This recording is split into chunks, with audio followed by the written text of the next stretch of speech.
Hello everyone, my name is Slade, I'll be your host, and welcome to Star Wars Did You Know? The Marauder-class Corvette was a 195-meter-long warship built by Senior Technologies.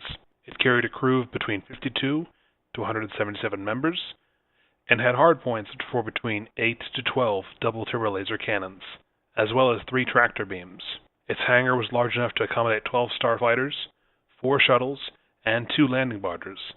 In addition, it was capable of carrying 80 troops. Senior Technologies had designed the Marauder Corvette to fulfill a Republic requirement for a patrol, escort, and anti-piracy vessel. However, due to Republic bureaucracy, the Marauder Corvette was rejected ultimately by the Republic, despite its impressive abilities, both in speed and maneuverability, and the accuracy of its tractor beam projectors, which could be used on patrols to prevent pirate ships and other vessels from escaping. Having failed to secure the Republic contract, Senior Technologies would ultimately sell the Marauder Corvette on the open market, although with limited success. However, this ensured that the class design would spread throughout the galaxy to many independent users, before Senior Technologies ultimately closed their production line and turned over the rights of the design to the Corporate Sector Authority, which used it in their picket fleet. In the hands of the corporate sector, the Marauder Corvette would be used as a picket ship and patrol craft to ensure that no piracy or smuggling happened within the borders of the Corporate Sector Authority. And while the corporate sector were the largest users of the Marauder Corvette, they were far from the only ones.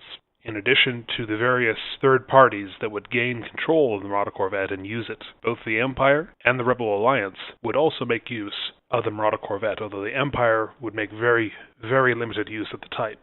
In Rebel service, there were 2 classes of the Marauder Corvette.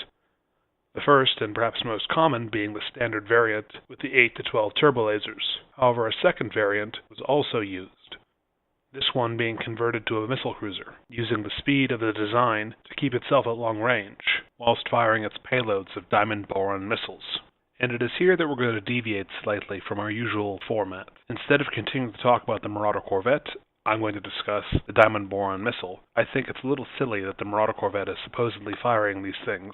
The diamond boron missile was developed initially during the Clone Wars, and the design was ultimately refined by the Empire by the time of the Galactic Civil War. It was an incredibly powerful and compact missile, able to be fired from standard concussion missile launchers, and had a blast radius of about 50 meters, capable of destroying anything smaller than a capital ship within that radius completely. In addition, the missile was specially shielded and was armored against starfighter-grade weaponry, making it all but impossible to be shot down, save by larger weapons carried on capital ships. However, despite all these advantages, the missile had one major problem which ensured it was never used on a large scale: its cost. At 20,000 credits a missile, it was almost the same cost as a used TIE starfighter, and roughly half the cost of a used C-95 Headhunter or a brand new R-41 Star Chaser. Given this cost, the Empire only used them in limited numbers, primarily from their broadside cruisers, and I find it highly suspect that the Rebel Alliance would use something that was so costly when there are much more effective means of destroying enemy ships. To my mind, the Marauder Corvette was unlikely to be used when firing diamond boron missiles, save for perhaps in rare occasions where the Rebel Alliance needed to knock out something particularly nasty. More commonly, I think it makes more sense to assume the Marauder Corvette was instead firing assault concussion missiles. These are capital-grade warheads designed to be fired from capital ships, such as the Acclamator assault cruiser, the Victory Star Destroyer, and even vessels as large as the Executor-class Star Dreadnought. And I find it much more likely that the Rebel Alliance would use these missiles, which are much cheaper and easier to come by, on their Marauder Corvettes, save for, as I said, in cases where the diamond boron has a chance to kill a high-priority target that is worth the expenditure of 20,000 credits per missile. Aside from that one deviation from the lore, though, I overall do like the Marauder Corvette, and the class would go on to see service until at least 19 ABY with the New Republic.